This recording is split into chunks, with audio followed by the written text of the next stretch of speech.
El Gobierno tiene previsto seguir con el calendario para llevar a cabo la reforma del sistema tributario y el primer paso es la presentación del anteproyecto en el Congreso de los Diputados a finales de este mes de junio. Hoy nos ocupamos en Sin Distancias de la reforma tributaria y para ello contamos con dos expertos en esta materia, con una larga trayectoria profesional y docente. Los catedráticos de Derecho Financiero y Tributario de la UNED, José Manuel Tejerizo López y Pedro Herrera Molina. Comentan y analizan a continuación algunos de los aspectos más relevantes de la reforma tributaria que recomendaban en su informe el comité de expertos que se presentó el pasado mes de marzo. Les dejo con el profesor Tejerizo.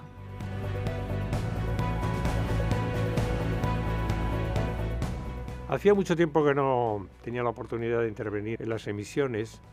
Yo no sé si es por razones exógenas o endógenas, es decir, si es por razones de que la emisora a través de la que emitimos normalmente, que es Radio Nacional de España, no nos quería, o si es que no nos queríamos nosotros mismos. El caso es que me produce un gran placer volver a estar aquí en otra emisión de radio, reanudando el larguísimo tiempo que llevo en esta sede de la UNED contando cosas sobre todos los impuestos, que como ustedes saben, pues es un método magnífico para poderse dormir, si lo oyen antes de acostarse, o para despertarse si lo oyen antes de o después de dormir.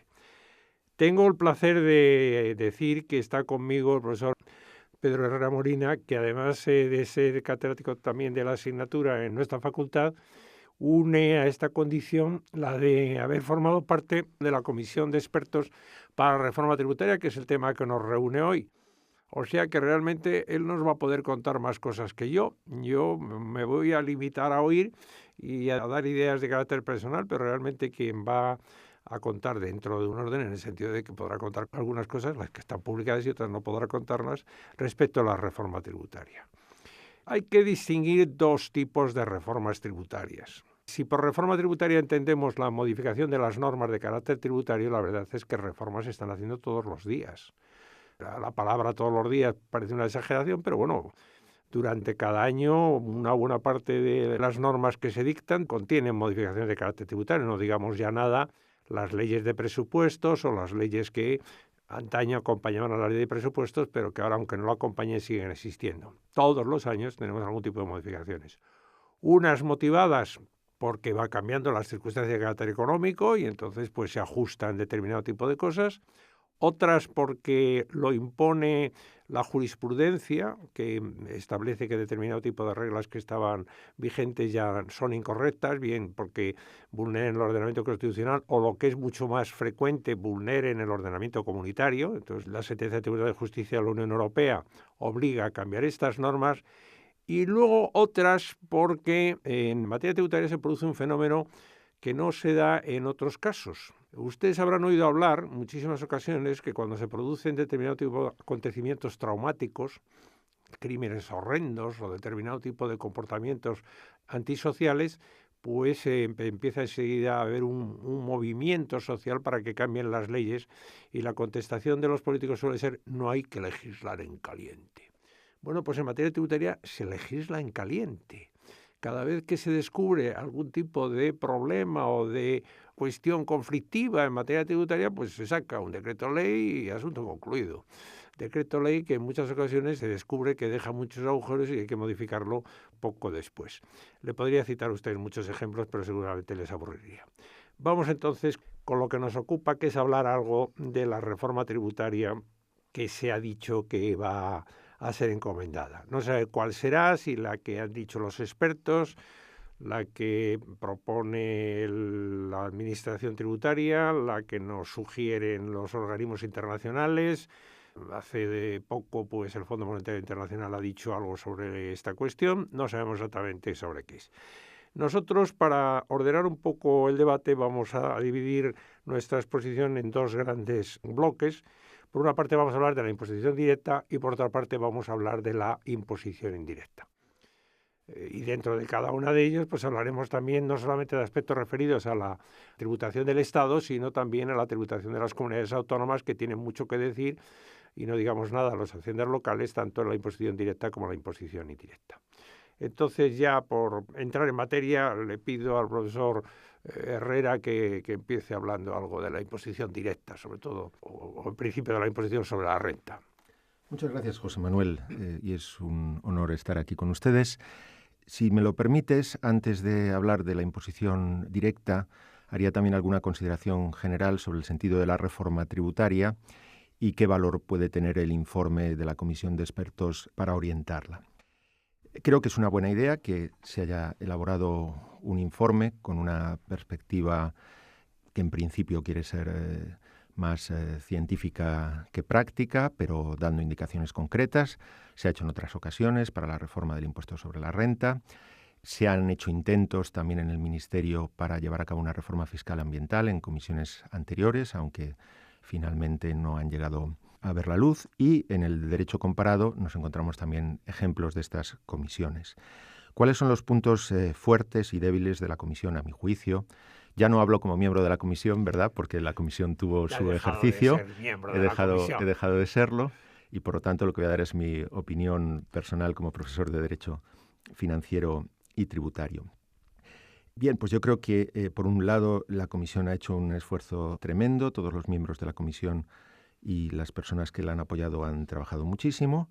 Creo que también que la comisión tenía una excelente cobertura desde el punto de vista de la ciencia económica. La presidía el profesor Manuel Lagares, catedrático de Hacienda Pública, con una gran experiencia. Ha presidido otras muchas comisiones, tanto de reforma tributaria como de reforma de las pensiones. Y había también otros expertos economistas. Creo además, estoy persuadido, y fue mi experiencia cuando trabajé durante unos años en el Instituto de Estudios Fiscales, que cualquier reforma fiscal, no solo la gran reforma de la que hablaba José Manuel, sino cuestiones mucho más concretas, necesitan una colaboración entre economistas y juristas. Es decir, hay aspectos puramente técnicos que necesitan un conocimiento de la ciencia jurídica. Hay aspectos económicos. Antes la directora del programa nos preguntaba si la reforma podía servir para crear empleo. Volveremos sobre este tema. Pero la cuestión está en que junto a esos elementos económicos hay elementos técnico-jurídicos y también hay elementos de justicia tributaria que en principio, por su formación, un jurista está, entiendo, mejor preparado para afrontar que un economista. Aunque hace falta un trabajo totalmente coordinado entre ambas partes. Bien, y en esta comisión, y con esto termino, perdón porque me estoy alargando, pues en realidad solo había un jurista, había economistas con una cierta formación jurídica, licenciados en Derecho, pero el enfoque es totalmente distinto. Yo creo que el informe se podría haber enfocado de otra manera si la composición de la comisión hubiera sido más equilibrada. Yo no quería decirlo porque como estaba fuera de la comisión parece que quería criticarlo, pero una vez conocida la composición de la comisión para la reforma tributaria, yo eché en falta que hubiera algún jurista más. Estaba, como acaba de poner de manifiesto Pedro, estaba muy escorado hacia la hacienda pública, que es absolutamente necesaria. Yo, como ya tengo una cierta veteranía en esto de la universidad, pues yo he conocido los tiempos en los cuales se explicaba casi conjuntamente la hacienda pública y el derecho, lo que entonces se llamaba el derecho fiscal. Pero es indudable que la metodología y los fines que persiguen unos y otros son diferentes, son complementarios, pero son diferentes, y hay que tener en cuenta estos dos aspectos. El informe de la Comisión de Expertos yo creo que está excesivamente escorado hacia el ámbito hacendístico y económico y se preocupa poco de aspectos jurídico-formales, que son muy importantes, como tú muy bien has puesto de manifiesto, no tanto en cuanto a la técnica jurídica, sino en cuanto también al respeto a los principios constitucionales que existen en la materia.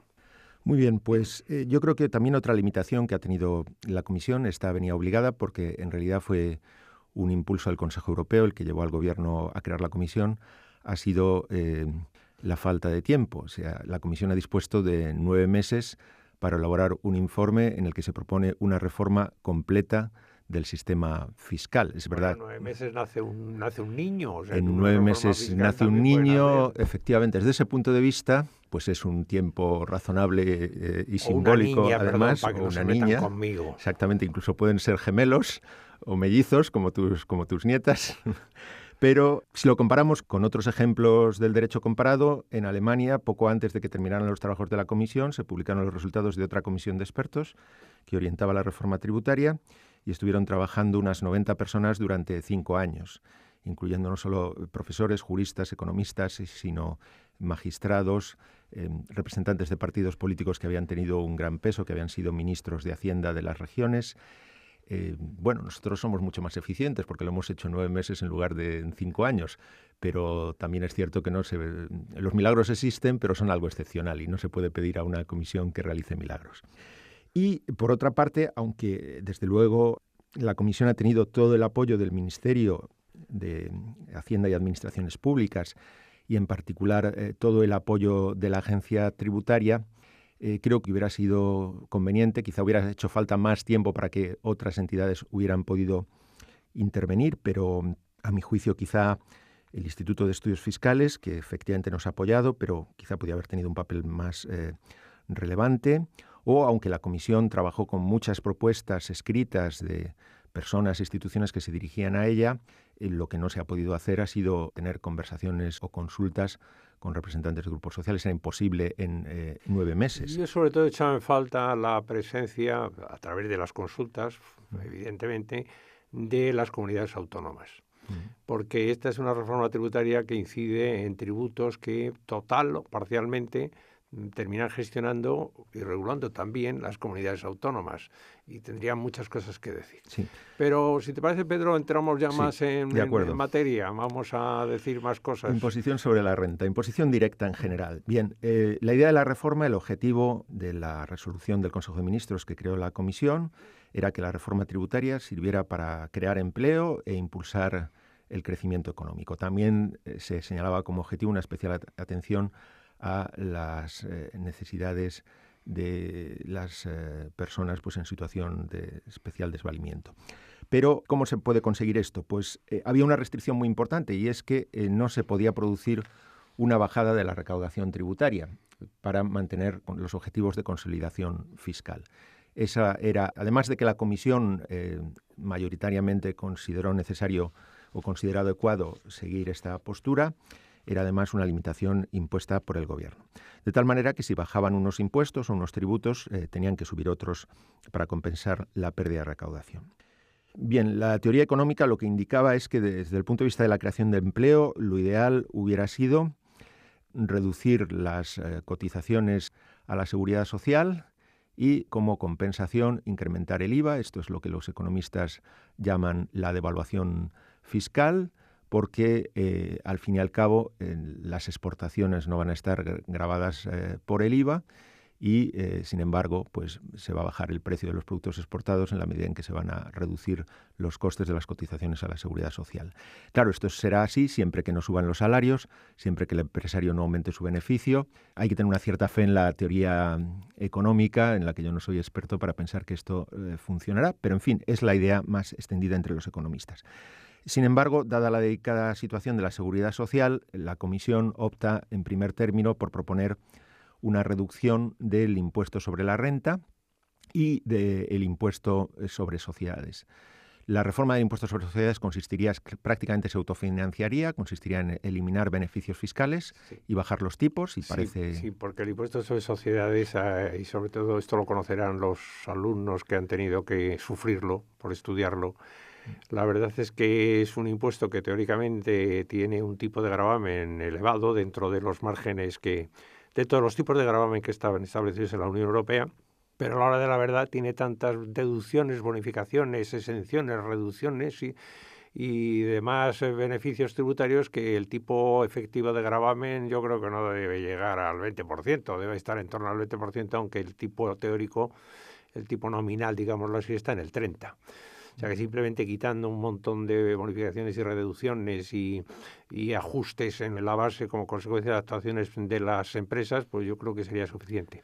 Luego hay que llamar la atención sobre una cosa que la gente no cae en ella, y es que el impuesto sobre sociedades es un impuesto que es curioso porque el régimen general se aplica a la mínima parte de las sociedades, y el régimen especial para las pequeñas y medianas empresas se aplica nada menos que al 85% de los sujetos pasivos, aunque la recaudación está en el 15% restante. Sí, por eso también la idea de la Comisión es, en la medida en que se bajen los tipos y se eliminan beneficios, suprimir el régimen llamado especial, pero que es el general, como bien dices, de las entidades de reducidas dimensiones, ¿no? En los cálculos que realizó la Agencia Tributaria para la Comisión, la agencia era muy optimista y en el sentido de que se podría autofinanciar esa parte de la reforma en buena medida, ¿no? Aunque esos cálculos siempre, al ser estáticos, al partir únicamente de los datos de recaudación y no de los efectos económicos, pues no son definitivos, pero eran muy optimistas. Y en el impuesto sobre la renta, pues es una idea muy extendida entre los economistas, que yo no comparto, pero tampoco creo que sea, en fin, no estoy en contra de ella de manera radical y por tanto se llega a una solución de consenso, y es que la simplificación del impuesto se consigue en buena medida reduciendo el número de tramos de la escala. Por eso se propusieron 4 tramos. Yo no estoy seguro de que esto realmente tenga tanta importancia desde el punto de vista de la simplificación en un impuesto que tiene una enorme complejidad en muchos de sus aspectos. Hay una idea que comparto plenamente en las propuestas de reforma del impuesto sobre la renta, que también consiste en eliminar beneficios fiscales que no resulten justos o que sean ineficientes y reducir los tipos. Sí, pero vamos a ver, estoy absolutamente de acuerdo con lo que dices. Lo que pasa es que si ha tenido esa idea la comisión, la verdad es que la ha trasladado mal al texto. Porque, por ejemplo, lo que se refiere a los beneficios fiscales, si alguien tiene la curiosidad de verse las exenciones que hay en el impuesto sobre la renta, verá que el artículo correspondiente ha agotado ya las letras del alfabeto. Ya cuando venga otra nueva ya no sé qué poner, porque ya han llegado a la Z, pues ya no vamos a llegar.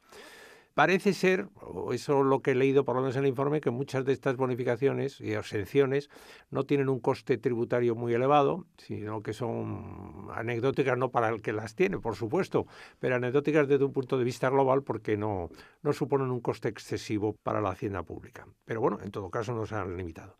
Lo que pasa es que en el impuesto sobre la renta, como tú dices, no es un impuesto tan sencillo, es decir, hay exenciones y bonificaciones camufladas, digámoslo así, bajo la forma, en unas ocasiones, una justificación muy importante como puede ser los mínimos exentos, pero luego hay otras que no están tan justificadas en deducciones de la cuota, en gastos que se admiten, en consideración de las rentas en función de determinado tipo de parámetros como sean los temporales, etcétera, etcétera. Es bastante complejo. Yo creo que ahí la comisión tenía que haber entrado más a fondo. Y luego, por lo que se refiere a los tramos, ya sabes que durante algún tiempo estuvo muy en boga el hecho de establecer un tipo de gravamen único, proporcional, y luego modularlo como consecuencia fundamentalmente de mínimos exentos en función de la cuantía de la renta. Como siempre sucede en las instituciones sociales y los impuestos lo son, hay también un componente sociológico. Y en el impuesto de la renta consiste en lo siguiente. Hay un consenso generalizado en que el impuesto sobre la renta tiene que ser progresivo, en el sentido de que tiene que aumentar más, proporcionalmente más de lo que aumentan las rentas de las personas que lo soportan. Y eso se plasma mucho más gráficamente si hay varios tramos, que no si hubiera solo uno. También es cierto que los contribuyentes tienen que... Es como lo de no hacer la declaración del impuesto sobre la renta. Bueno, no hagamos la declaración del impuesto sobre la renta. ¿Para qué? Si el 90% de las personas ya se lo sabe la hacienda pública qué rentas tienen. La del trabajo, 4 dineros en las cuentas, que además los bancos informan a la hacienda pública, y la casa. Bueno, yo creo que hay que hacer la declaración de la renta. La gente tiene que tener la conciencia de que está contribuyendo al sostenimiento de los gastos públicos. Me parece también un ejemplo de ciudadanía el tener que hacer la declaración de la renta, como lo es, por ejemplo, el votar. No sé qué opinas tú sobre esto. Yo creo que es importante, y además la Comisión en realidad en su informe también propone que la agencia tributaria suministre al contribuyente una serie de datos que no se deducen claramente del propio impreso de declaración o del programa Padre, como en realidad de qué mínimo exento está disfrutando, cuál es el tipo efectivo que está pagando sobre la totalidad de la renta. Yo no estoy del todo seguro de que es bueno que estos datos se suministren al margen de la declaración. Yo creo que la propia declaración es la que debería reflejarlos con claridad. Pero pues, de todas maneras había esa preocupación loable por parte de la Comisión de que el contribuyente supiera exactamente cuánto estaba pagando, cuánto pagaba el Estado, cuánto paga a la comunidad autónoma. Yo estoy completamente de acuerdo. En cuanto a los beneficios fiscales, es que se da la curiosa circunstancia de que, efectivamente, las exenciones del artículo 7 apenas tienen incidencia recaudatoria. ¿Cuáles son los 2 principales beneficios fiscales que detecta la Comisión? El problema es que, a mi juicio, y por eso formulo un voto particular, creo que no son auténticos beneficios fiscales. El primero es que, como se sabe, si ahora se dispone de una segunda vivienda, hay que tributar una segunda vivienda que no está alquilada, que usa el contribuyente para disfrutarla o está vacía, hay que tributar por un porcentaje del valor catastral. Por la propia vivienda no hay que pagar nada. el informe considera que esto es una exención injustificada y propone que se tribute por la primera vivienda. Hay un argumento económico que teóricamente es acertado, y es que si yo soy propietario de mi vivienda, me estoy disfrutando una retribución en especie por vivir en ella y me estoy ahorrando el pago de un alquiler. Pero creo que cuando se intenta trasladar ese argumento teórico a la práctica, nos encontramos con dificultades insuperables y con muchísimas injusticias. Puede ser que un contribuyente no llegue a fin de mes para pagar la hipoteca, estén a punto de embargarle, y si le dicen que además tiene que tributar por la renta en especie que está obteniendo, pues, en fin, no parece que esto se pueda entender muy bien, ¿no? No le da excesiva gracia, se supone. Y la otra es la reducción por rendimientos del trabajo, que es una reducción decreciente y que quizá lo que intenta es compensar el trato más severo que en la realidad tienen las rentas del trabajo. El impuesto sobre la renta grava también teóricamente rentas empresariales, incrementos de patrimonio, pero en realidad la gran parte de la recaudación procede de las rentas del trabajo. Apenas hay gastos deducibles, están sometidas a retención. Y esa reducción de las rentas del trabajo lo que intenta, a mi juicio, es compensar esa injusticia. Y tiene sentido que sea decreciente porque, al fin y al cabo, las personas que tienen una renta del trabajo más alta pues tienen más capacidad de ahorro y, por tanto, van a poder obtener rendimientos del capital. El informe considera que hay que reducir notablemente esa reducción, valga la redundancia, que sea una cantidad fija. Y eso sí, propone que las personas que obtengan un sueldo que no supere los 1.000 euros tengan una deducción en la cuota para que no paguen nada. Pero creo que el informe no da suficientes detalles técnicos. El informe considera que con un buen calibraje fiscal, no me acuerdo si la palabra era calibraje o calibramiento, pero en fin, lo que se viene a decir es jugando con los tipos, la deducción, la reducción adecuadamente, pues el Ministerio cuando redacte el proyecto puede hacer que todos ganen. Yo creo que eso no es una respuesta suficientemente sólida. Digamos algo sobre la imposición indirecta, que nos vamos de tiempo. Nos hablamos mucho, no yo el primero, o sea que no es eso. Vamos a hablar algo de la imposición indirecta. La imposición indirecta se apoya en 3 pilares, como es conocido actualmente.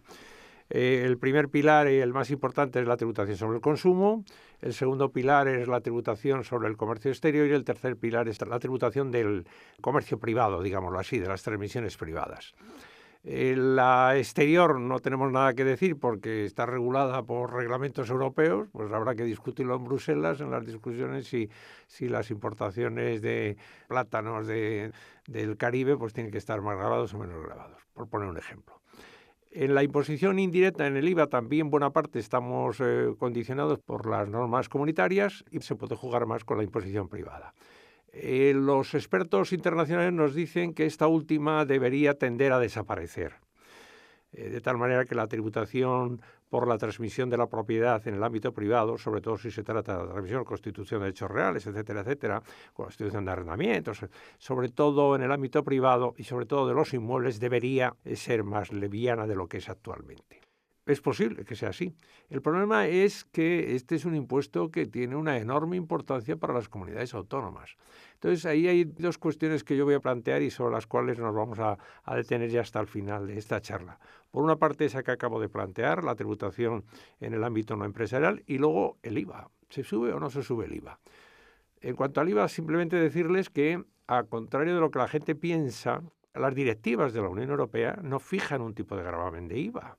Fijan el mínimo del tipo general del impuesto sobre el valor añadido y el mínimo del tipo reducido del impuesto sobre el valor añadido. Pero una vez que dice eso, cada país hace lo que considera oportuno.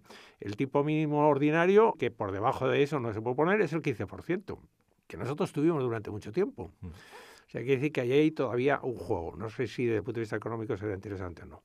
Vamos a hablar un poco de estas 2 cosas, si te parece.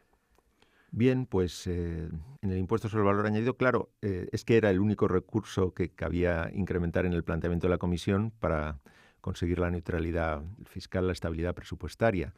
Después de barajarse distintas opciones, la Comisión lo que propuso es que la mayor parte de los bienes que están sometidos al tipo reducido pasaran al tipo general. Es cierto que si comparamos la situación española con la de otros países de la Unión Europea, en España se está usando, aunque el tipo general, pues podríamos decir que prácticamente está por encima de la media, cercano a la media. Creo que está más o menos en la más media. o menos en la media, pero en fin, es un tipo relativamente alto. La diferencia con otros países está en que el tipo reducido tiene una gran importancia. Hay gran parte de la recaudación del IVA más, del tipo se aplica a muchísimas más operaciones, más enteras de bienes y prestaciones de servicios que en el resto de Europa. Que en el resto, en otros países de la Unión Por eso Europea. la idea era incrementarlo, pues con algunas excepciones, como la vivienda o el turismo, que pueden ser más sensibles. Yo creo que el problema también está en que resulta difícil, como tú decías, porque está cedido a las comunidades autónomas, pues eliminar o incluso reducir el impuesto sobre transmisiones patrimoniales. Eso se propone en el informe de la Comisión, pero no se dice cómo se puede hacer porque hará falta una negociación política pues difícil, ¿no? Sí, yo recuerdo haber tenido en alguna ocasión reuniones con representantes de las comunidades autónomas y había un problema, y hay un problema que los estudiantes de esta asignatura habrán podido comprobar, que es la colisión entre el impuesto sobre transmisiones patrimoniales y el impuesto sobre el valor añadido, de tal manera que cuando no se someten a tributación en el IVA, las transmisiones de inmuebles se someten a transmisiones patrimoniales, que desde el punto de vista teórico es un problema absolutamente ficticio, porque no es más que delimitar correctamente los hechos imponibles de un lado y de otro. Cuando eso yo lo planteé, a mí casi me pegaban los representantes de las comunidades autónomas, porque decían que les dejaba sin una fuente de ingresos tremenda. Cuando una segunda transmisión de inmuebles, imagínese usted la transmisión de una fábrica, está exenta del impuesto sobre el valor añadido porque es una segunda transmisión, está sometida a transmisiones, y yo les decía a los representantes que, bueno, que desde el punto de vista teórico pues no tenía nada que ver una cosa con otra, pues vuelvo a repetir que ponían el grito en el cielo, porque lo que querían era gravar la transmisión de la fábrica. Claro. Y estoy poniendo un ejemplo práctico, práctico. Es decir, el problema es ese. Posiblemente, teóricamente, habría que retocarlo, como ha sucedido, por ejemplo, con otra figura en ese impuesto, que es el impuesto a operaciones societarias, que hay una directiva que dice que no debe existir y que solo se mantiene en aquellos países en que lo tienen vigente, pero es que es una buena parte de los ingresos. En todo caso, el Gobierno parece haber anunciado que no se va a incrementar el IVA, por lo menos a corto o medio plazo, así que habrá que buscar otra. El Gobierno es optimista en que el crecimiento económico hará aumentar la recaudación. Bien, yo quisiera decir una palabra, José Manuel, como nos queda poco tiempo, sobre la fiscalidad ambiental. Ahí creo que es necesaria una reforma. Suscribo plenamente lo que dice el informe. Algunos de nuestros actuales impuestos relacionados con la energía pues posiblemente sean contrarios al derecho comunitario, por ejemplo, los tipos autonómicos en el impuesto sobre hidrocarburos, cuya base jurídica es una propuesta directiva que no se ha llegado a aprobar, o no incluso, bueno, es conocido, o incluso el impuesto sobre el valor de la producción de la energía eléctrica, que posiblemente no sea compatible con las directivas comunitarias. Habría que modificarlos. En la medida en que España apoye esa propuesta de directiva y se podría mejorar la regulación del impuesto sobre hidrocarburos, distinguiendo una base imponible relacionada con las emisiones de dióxido de carbono y otro con la energía. Probablemente esto supondría, desde el punto de vista práctico, sobre todo una subida del diésel. Y después nos encontramos con multitud de pequeños tributos autonómicos, algunos no son ambientales, como el impuesto sobre depósitos bancarios, y otros ambientales pues tienen una gran dispersión. Algunos están gravando, son impuestos pretendidamente ambientales, pero que están gravando la energía eólica, la energía hidráulica. Yo creo que no tiene mucho sentido. Ahí sería necesaria una cierta... Los grandes establecimientos comerciales. Los grandes establecimientos comerciales. Por ejemplo, una sentencia reciente del Tribunal Constitucional viene a decir que es evidente que el impuesto sobre grandes establecimientos comerciales es proporcionado porque todavía existen grandes establecimientos comerciales. Yo creo que habría que afinar un poco más en estos planteamientos. Bueno, pues yo creo que con esto hemos dado una pincelada, solo una pincelada. La verdad es que la reforma tributaria, o hablar de la reforma tributaria, daría para mucho más tiempo. Esperemos que lo que hayamos dicho haya aclarado algo y no sembrado más dudas, que es posible que lo haya sido. Pero si ha sembrado más dudas, mejor, porque entonces tendremos otra segunda oportunidad. Muchas gracias por su atención. Muchas gracias.